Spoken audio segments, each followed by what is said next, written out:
Yes. Okay. So we'll move on to the next stanza. Stanza number 2.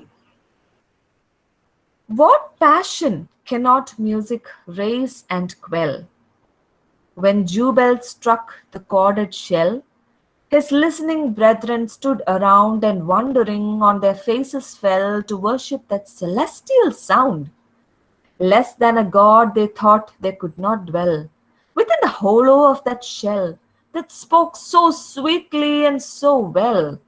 What passion cannot music raise and quell? Okay, so this stanza talks about the passion that music can evoke. Okay, let's see. What passion cannot music raise and quell? That is a question.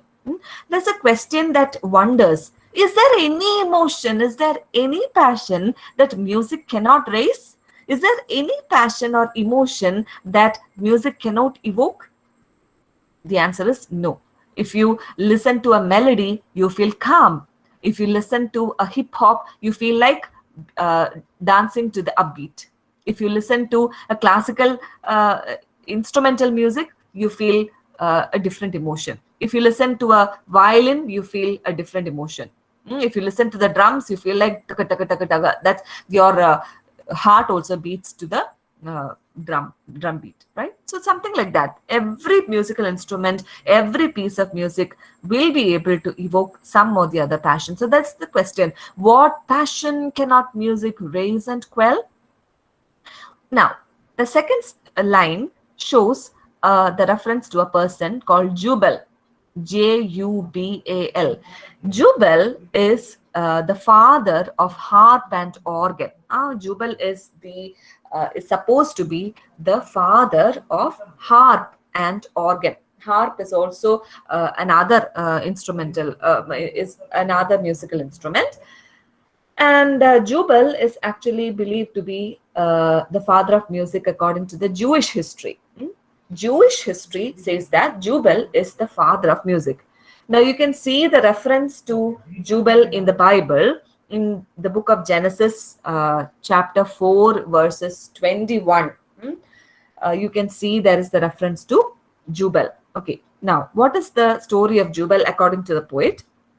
When Jubal struck the chorded shell, his listening brethren stood around and, wondering on their faces, fell to worship that celestial sound. Okay, so Jubal, the person, one day he was playing an instrument called the lyre, Lyre, lyre. Lyre, harp, all these are stringed instruments. പ്രത്യേകിച്ച് ബൈബിളിലൊക്കെ പറയുന്ന കിന്നരം പോലെയുള്ള instruments are lyre and harp.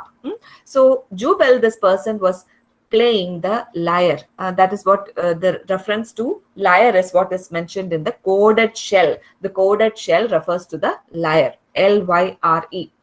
So the person Jubal was playing the lyre, and the people who was around him doing their own business, when they listened to the music coming from the lyre, what did they do? They fell on their faces, they fell on the ground, and they started to worship that sound because the music was so overpowering. It felt like celestial music, heavenly music. Okay, so this is the story mentioned by the poet regarding Jubal. When Jubal struck the chorded shell, the lyre, his listening brethren, the people around him, stood around and they were wondering what sort of a beautiful music this could be, and they thought that it could be nothing but celestial music. And so if you feel like you've seen God, what will you do? You feel like bowing him, you will fall to the ground wondering you have seen God or not, right? So just like that, these people wondered that, oh, this must be celestial music, this must be heavenly music, we need to worship it. And they all fell on the ground and started worshipping this music. So this is the reference to Jubal. So when Jubal struck the chorded shell, his listening brethren stood around and, wondering on their faces, fell to worship that celestial sound. Less than a god they thought there could not dwell within the hollow of that shell that spoke so sweetly and so well. Okay, they thought that nothing short of a god could dwell in that piece of musical instrument. In that piece of shell, in the hollow of that shell, in the hollow of that lyre, there is the possibility of the dwelling place. That should be a place where the gods dwell, because such celestial music it was. People were wondering that in the hollow of that shell, nothing shorter than God could stay, because that music was so sweet and so well. നിങ്ങൾ guitar കണ്ടിട്ടുണ്ടാകും, guitar, lyre, ഇങ്ങനെയുള്ള stringed ഇൻസ്ട്രുമെന്റ്സിനെല്ലാം that's a hollow inside.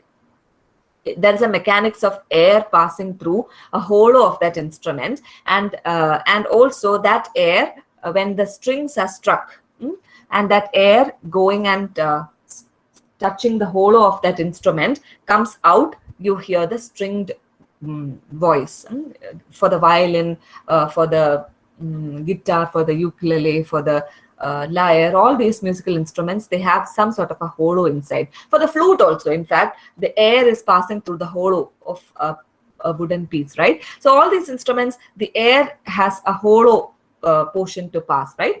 So in the hollow of that shell, nothing shorter than a god could reside, because that music was so sweet and so superb. And people started wondering that no person other than a god could be residing in that shell, because such exquisite was the music. Again, the poet exclaims, "What passion cannot music raise and quell?" So this is a line that you can remember and quote while you write an essay question or something, because it shows the importance that the poet exclaims of music. What passion, what emotion cannot music raise and quell? Is there any emotion, is there any passion that music is not able to evoke? So this stanza shows how music is instrumental in spurring religious devotion as well as inspiring faith. Okay, so how music inspires us to worship gods, how music is instrumental in inspiring religious devotion. If you listen to any chants, any religious chants, even if it is a Christian church, amidst the mass, you hear the church organ, or in the Hindu chants, you have the instruments of the shankh and all that. They all are musical instruments. What happens here is music has the power of inspiring religious devotion, and that is what you see in the incident where people gathering around and worshipping the celestial music coming from Jubal.